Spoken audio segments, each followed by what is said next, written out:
15L zoom, jumping straight into the action. We 3-betted here with the pocket sevens and make a little c-bet. The hijack calls. I think on the turn it's a bit close if we want to bet our hand again. I think if we have a club, we probably want to. It's very close. I'm gonna go for a barrel here. I don't mind it.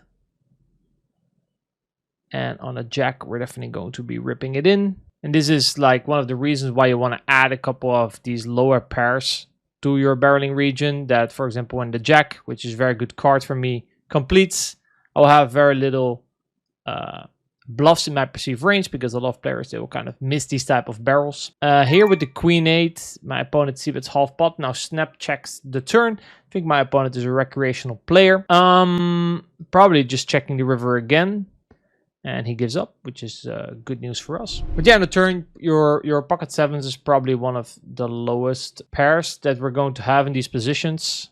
So therefore I decided, and then probably a club is preferred, but you know, cannot have it all. I think a club, the club nuance might be a bit more important when you have pocket 8s or, for example, pocket 7s. Let's say you have pocket 6s, that's probably then pure barreling. And on the river, obviously, it's a must barrel. King queen off here. We could actually sometimes 4-bet. Now I don't really know what the dynamics are in a 50NL zoom pool. If people under 3-bet, under fold to 4-bets, I would imagine that people have found the 3-bet charts, but are probably leaning towards overfolding towards 4-bets. But could definitely be wrong. This is just intuition. If I think about, okay, it's easy to find 3-bets, but then it usually becomes harder to fight back. In this spot, I think I'm just gonna try to play solid since I have no read on my opponent. So this is where, for example, GTO strategies do come in. If you are not really sure if your opponent's under 3-betting, over 3-betting, under folding to 4-bets, over folding to 4-bets, whatever, you should just then play a defensive strategy where, you know, you grab the king queen off, and you're gonna do that 25% of the time or so. You're going to roll out maybe a 4-bet. And now this should not be where your approach to strategy ends. You should always try to look for more information on, for example, your population or your opponents to see if we should either always 4-bet king queen off or never 4-bet king queen off. Okay. But if we don't have that information, I think just trying to play solid is okay. Here, overcalling. I like the connectors on the lower side. They usually flop quite clean. Let's say, for example, you have 8-9 off here. I'd much rather fold than 7-6 off, because 7-6 off will connect with parts of their ranges that they will not connect with. Think about flopping a gutter, for example, on 8-9 X compared to a gutter on 10 Jack X. I would much rather have these lower gutter with the 6-7, because it's way more likely that both my opponents are playing high cards, right? It's the old school knowledge of, if they play high cards, we play low cards. There's actually some sort of truth in that. Face a big check raise here with queen 9, easy call, of course, and hope to improve on the turn, either with a club, a queen, an 8. That's fine. You see, sizing wise, so this, I would imagine, so this is something about our hand is maybe strong enough to just raise, stack it off. I think I have a weaker draw. I don't mind raising and then just folding to the jam. I think my draw is strong enough that we can just raise call it off. I just think this sizing is going to be on the weaker side. So therefore I used it here. I check back with aces, face a bet. I'm just going to call and let him hang himself.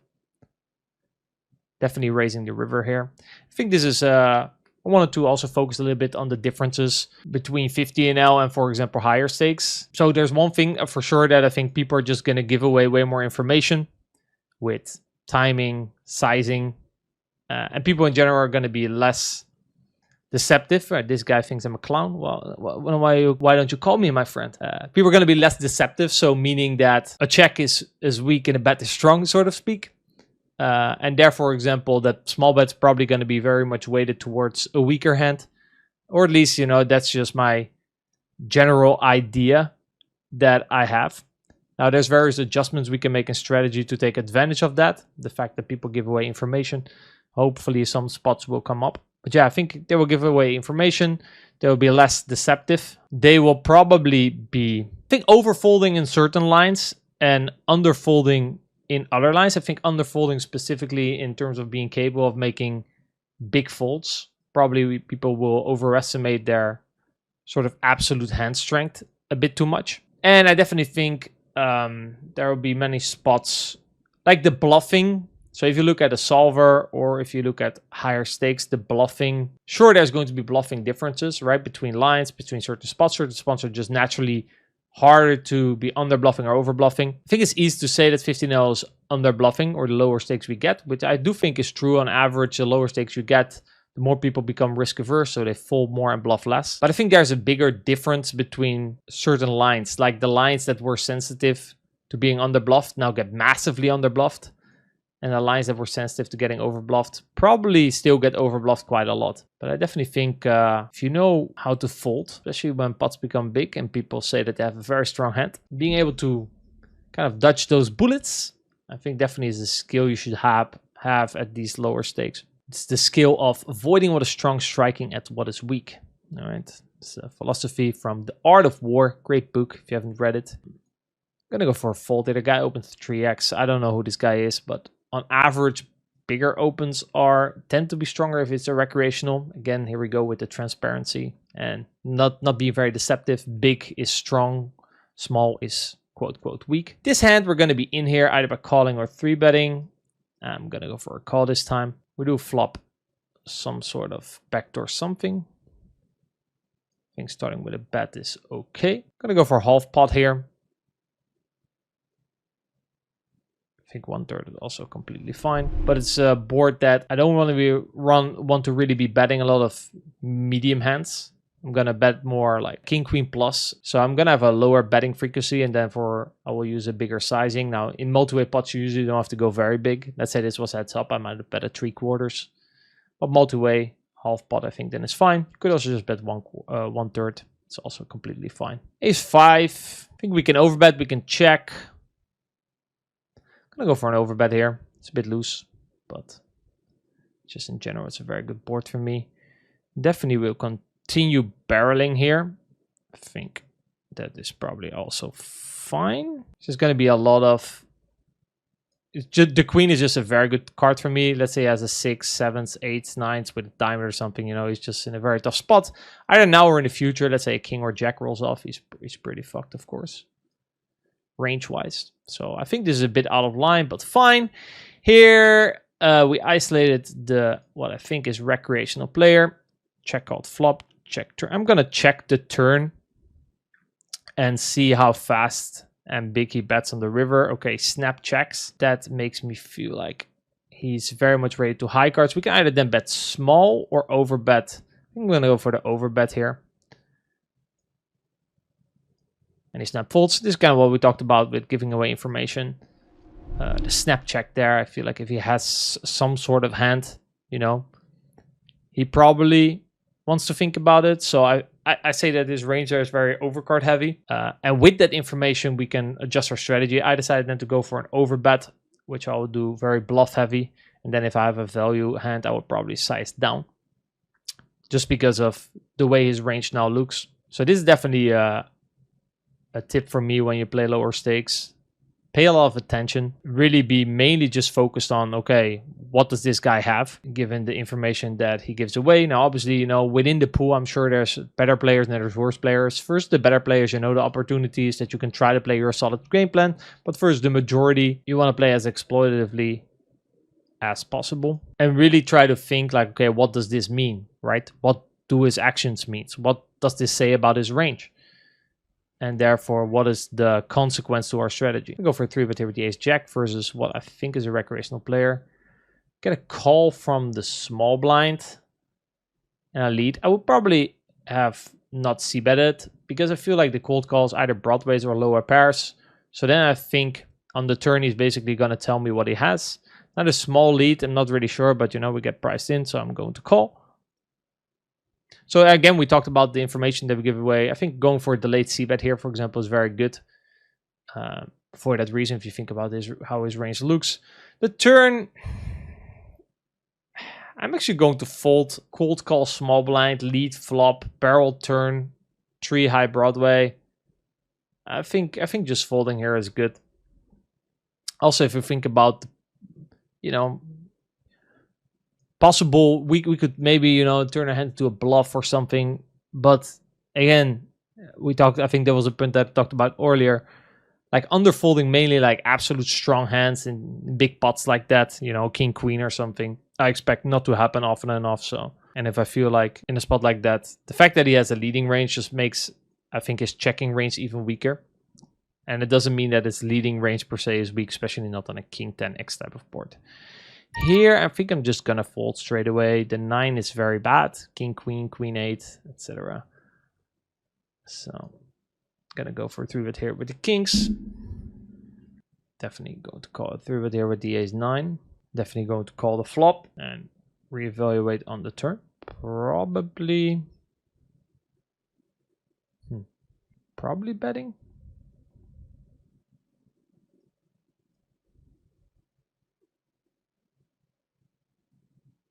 I think a higher ace definitely not betting, lower ace definitely betting, lower pairs definitely betting, like deuces, threes.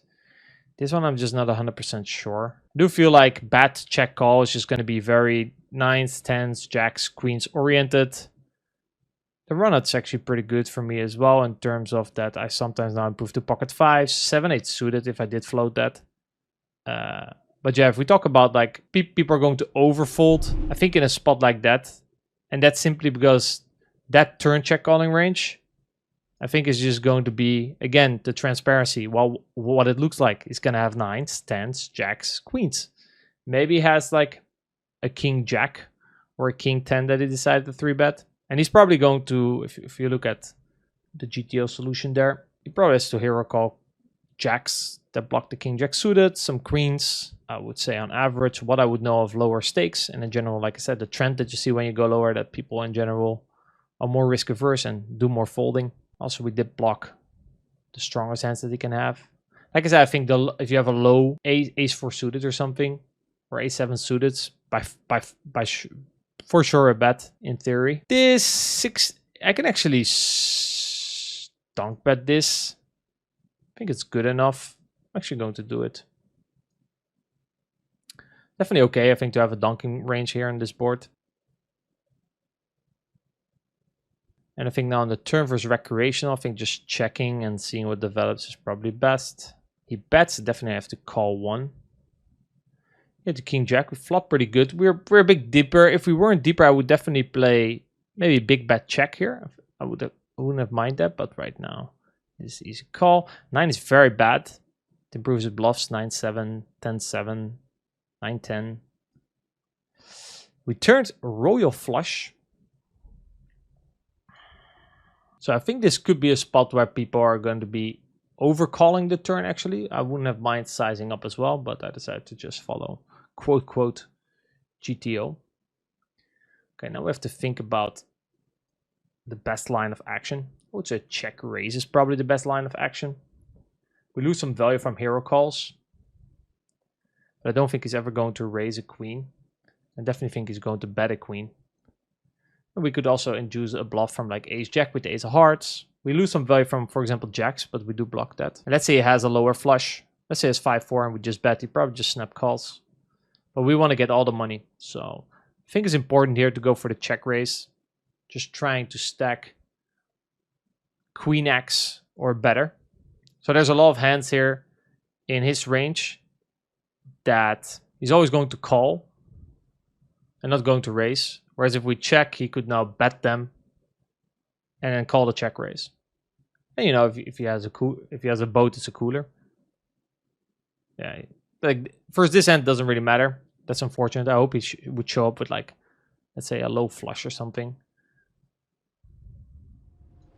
And here it's side c-bet here with the ace 5 and barrel the turn. I think it's good to have like some more unnatural bluffs on like these 3 flush boards, so that if the 4 flush does come in, we actually have a bluff. Not necessarily for the theoretical reasons, because in theory, you know, we need the bluff to make sure our value gets called. But I think here, just having a bluff when the 4 flush comes in is just very effective, because, you know, put yourself in the other guy's shoes. When was the last time that you called a turn c-bet, the river came a 4 flush, and you were like, the guy bet and you thought he didn't have a flush? Well, That's because, you know, people usually will have the flush if they bet the turn before flush comes in. So, therefore, I think from an also exploitative perspective, I think it's good to add some of these turn bluffs in these spots. Here versus 4-bet, I think ace 4 probably close. I'm going to call, but in this kind of situations, like I said, I'm not really 100% sure what Palatian is up to. Probably in theory, this is ace 5 is definitely a call. Ace 4 maybe sometimes. Goes for 10%. Okay, so this guy studied, or he's been watching TheWakko on the YouTube. So definitely calling. So far so good. Now I think on this turn, this is where people are going to make a mistake. Strengthening their betting range and weakening their checking range. Goes for this block bet again. I think it's pretty good. Not too thrilled about it, but with position, getting this price, probably can't fold yet. Reevaluate the river. Now the bluffs here should come from probably his king queen suited. I'm pretty sure they're all bluffs. But I would not have called a bet. Just don't think this is a spot that gets bluffed a lot. And especially at lower stakes, I don't think that's the case. On the river, I'm just going to check behind. There's basically no value. He played his hand 10 out of 10 in my opinion. So, well played by him. Yeah, king 10. Actually, I don't like some queen 10 suited should be bluffs. I think the bluffs are relatively easy to find in terms of your queen 10 suited, king 10 suited, king queen suited that don't have clubs. These all make for good candidates.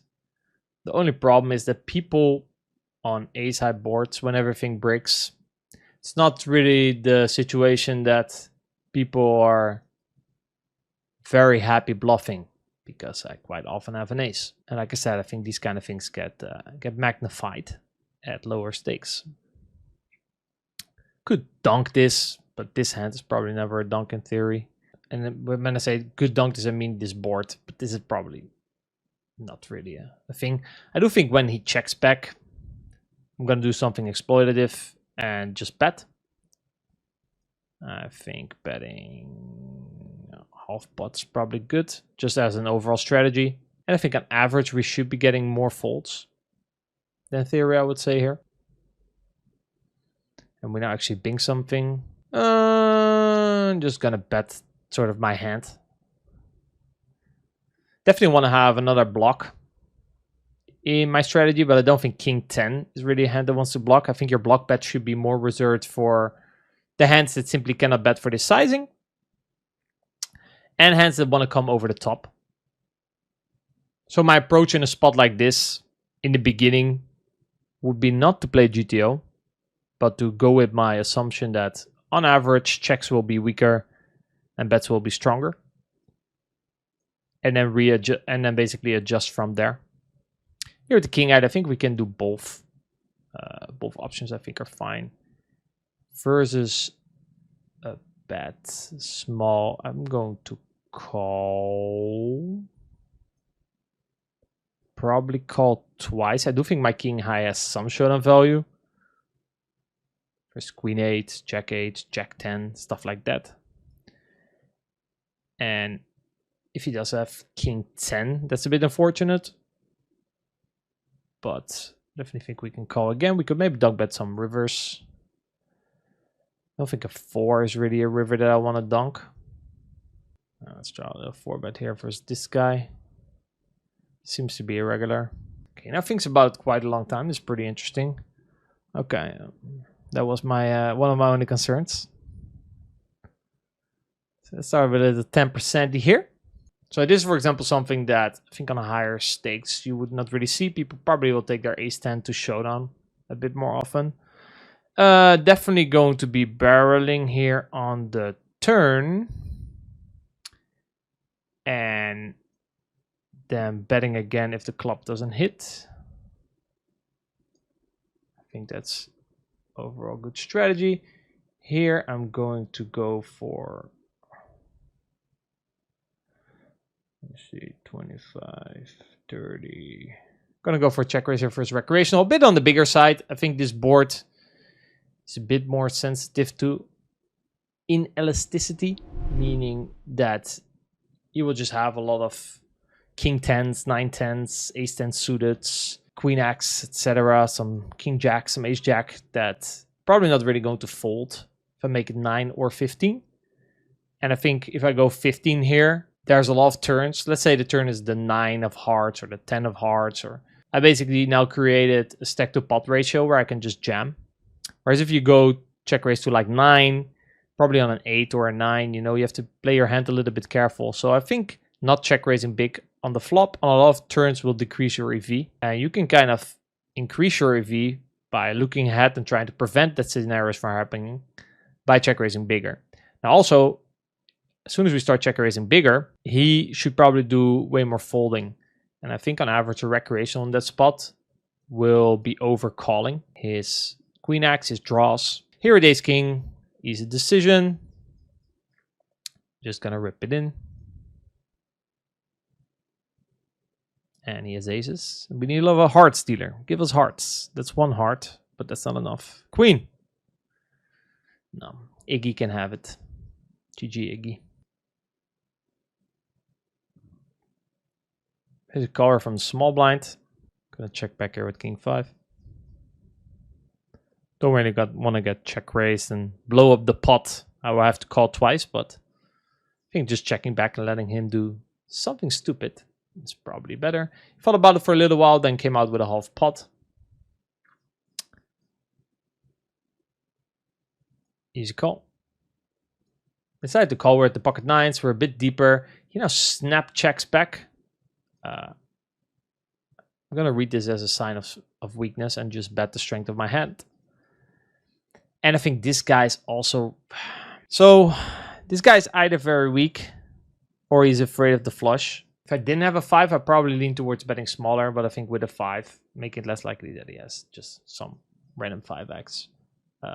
So this is a spot where I think he's usually very weak. Now we could say, okay, then we should not overbet our value for such a huge sizing. But I find that when there's like this 4 straight, right, with a 6 and the flush coming in, it's a spot where recreational players tend to be afraid with, let's say, a straight sometimes or a set sometimes. So therefore, I think this hand actually checks sometimes in theory, I think. But I'm just going to continue betting. So basically, because they're afraid of the flush, they will check way more stronger hands towards us. And therefore, I think overbetting when you do have like a very strong hand like this is probably still the correct play. Yes, you know, you're losing value from the weaker side of his range, but it's different. Let's say the river was a queen non-heart and he checks, then I think it just always is very weak. So then I think that concept of adjusting your sizing based on his strength applies. But here, because it's a flush complete, and I think he checks stronger hands towards us more often because he's quote unquote scared, but they're still going to call an overbet.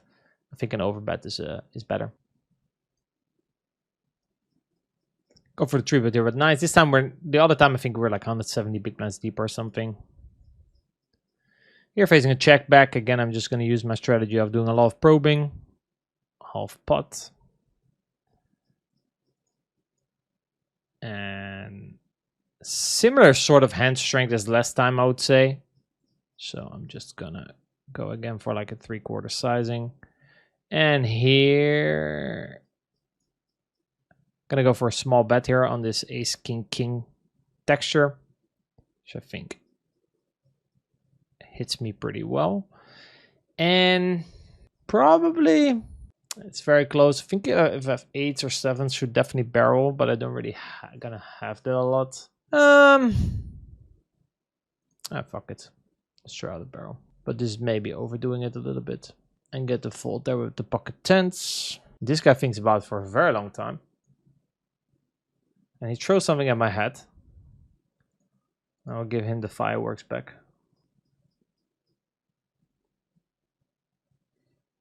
Ace queen here on this low board. I think I'm going to check. The card at the pocket 6s. Falling for his big bet. I think also a recreational player. This is again what we're talking about with giving away information with people's timing and sizing. On average, you know, what you will just see is that big bets like this, you know, they're just going to be way stronger, and the smaller bets are just going to be way weaker. Here with the ace queen, easy call. Could also raise sometimes, I guess. Checks. Going to bet call. Let's see if I'm an idiot here. But I feel like it's a spot where I said bet call, so it means that I'm going to call the check raise. Because I think that it's a spot where people will have just a lot of 7x or pocket 8s or pocket 6s, and they'd be like, oh, well, you don't have a 4, you probably just have an ace. So, and he can have a lot of strong hands. So I'm capped. He can have a lot of strong hands in theory, or at least perceived. But I just don't really see a lot of players check enough strong hands around the river because they're just too afraid I'm going to check back an ace, or, you know, can have an overpair or 7 or something like that. So I feel like players on average will overestimate how much strong hands they have. And then after they check and they see the bet, they think I probably just have an ace. And they could have a lot of 4x. But in the meantime, they're there with pocket 6s or a 5 or just a 1 pair hand in general, and could overbluff. For the overbluff, going to go for an overbet here with the queen jack. Sized up a little bit because we're a bit deeper. Not sure if like actually setting up stacks is a good idea. So maybe just my regular would have been fine. My regular on the 25, but this is my favorite hand, so obviously not folding.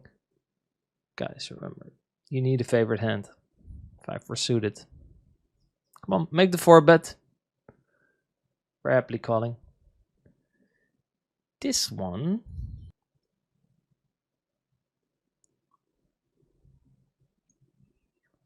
I'm gonna go for an overbet here with the 5-4.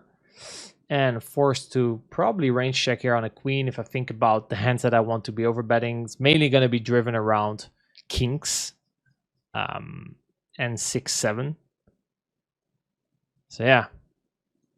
And the fact that he called made this range very queen x heavy. So I think we just check fold. I think it's fine. I do like the overbet though. I think it's a good play with my specific holding. But yeah, sometimes you just turn bad. And definitely going to check raise here. This is going to be a board that's going to be over c-bet probably quite a lot. And I have decent hand to do it with. To go back to the queen jack. I feel like up until 200 big blinds deep, it's good to start sizing up. But at some point, when you get so deep, then I think trying to get your stack in at some point, you know, you're just going to get called by a set. So I think I went a bit too big there for the stack size that we had.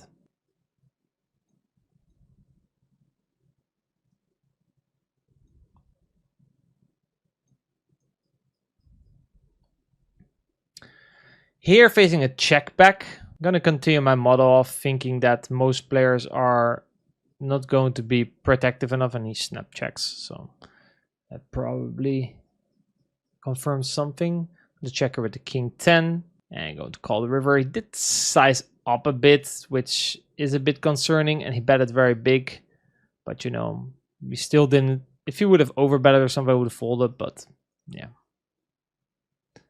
Here we go, ace 5. For me, the bet size there is going to be the most important. Just an average fish, unless they go bigger than pots, especially in a line like this. It's check call small, check turn, bet river. They're just going to be massively over bluffing. And this king queen hand is a good example of how you can use the fact that people play unbalanced ranges and give away information. So for example, when I check here, if he's basically going to make a mistake with the way that he constructs his range. So let's say he bets too much jack-x, bets too much sets, and then basically leaves his check back range to be some overs, maybe 8s, 9s, maybe the occasional jack 9 suited.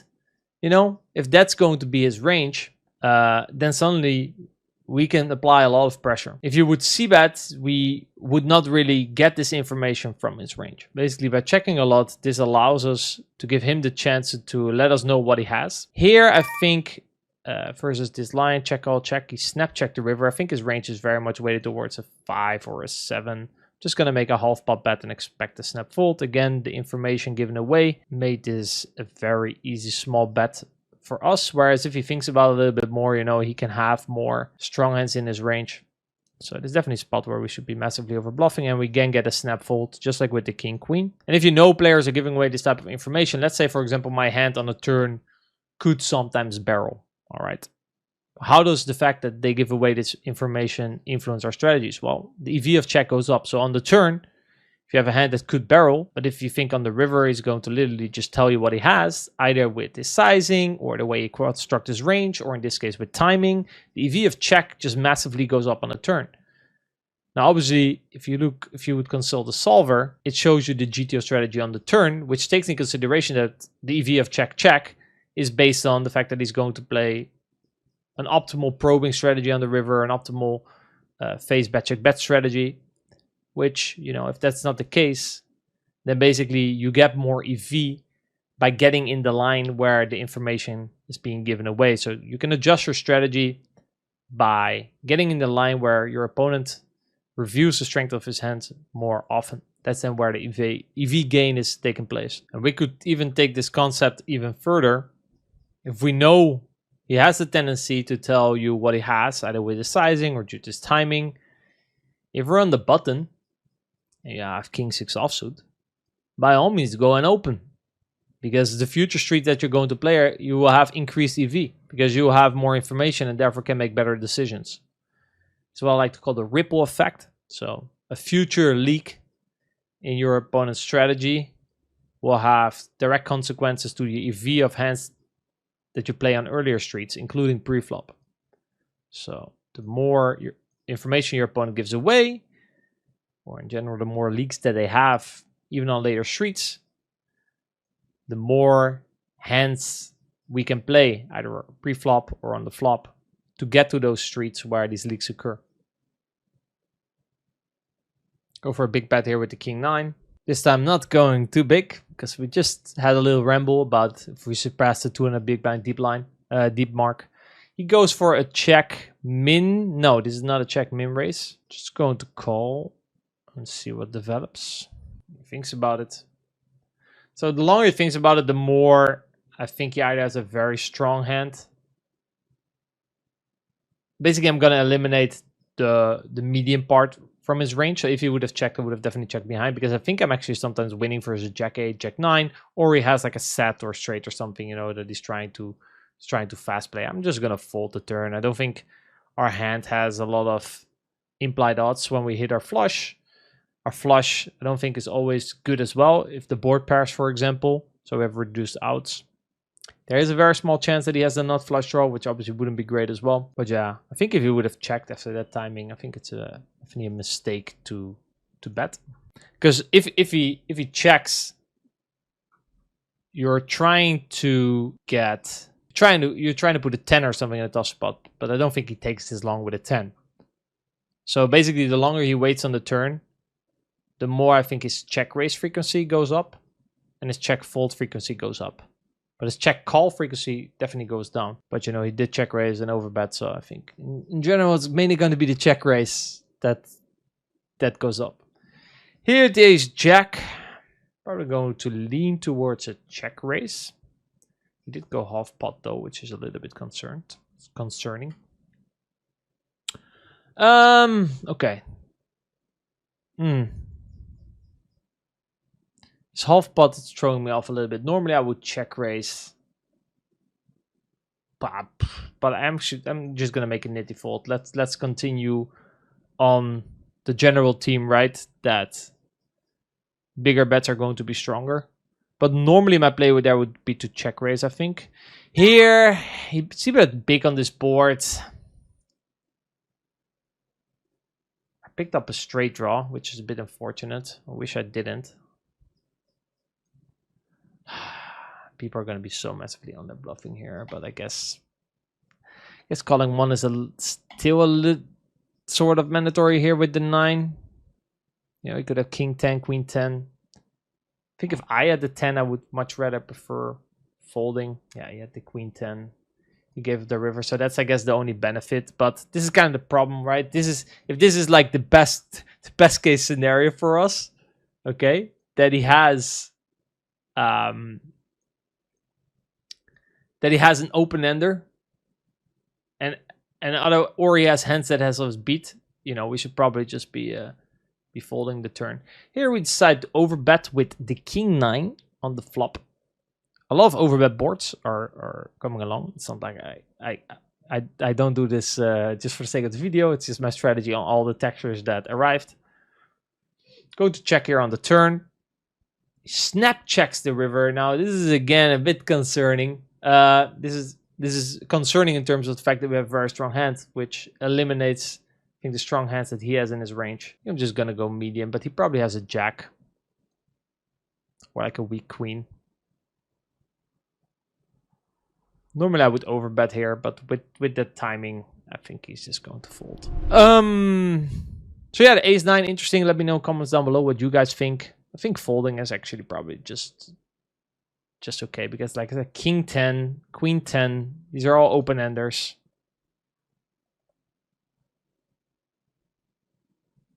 People bet too much ace king, ace queen on his board. Yeah, I think actually this is a terrible call. Terrible call, I think, from me on the turn.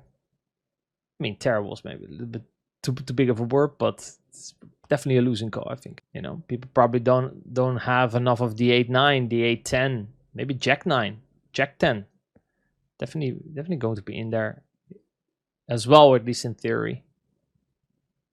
So again, if you would then look at the solver, it's ace 9 a call. Yeah, I can already tell you that in GTO, ace 9 is never ever folding.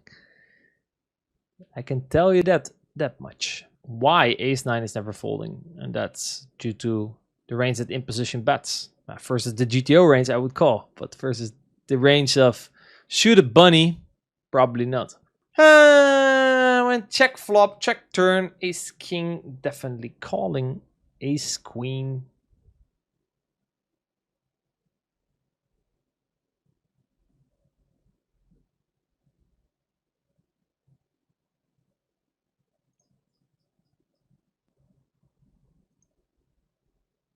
Go to lead the river here.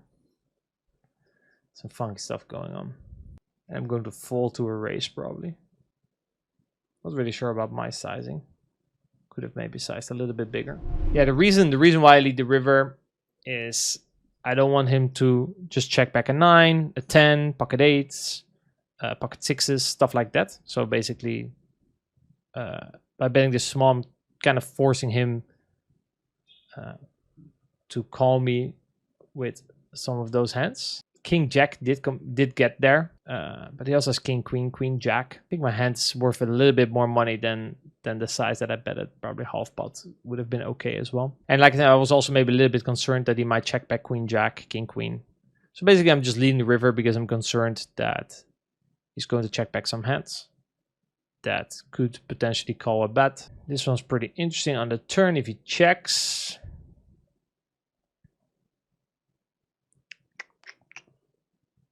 Just think about it for quite a while. I would again make quite some big folds here on the turn.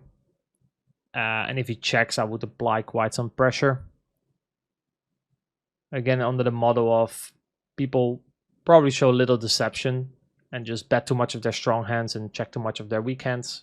And the way we can adjust to that is by value betting thinner, using bigger sizings, and adding more bluffs to the betting range. That's it for today's session, guys. I hope you learned something in this video about how to maneuver in these type of pools and how to capitalize on the numerous mistakes that we saw our opponents making.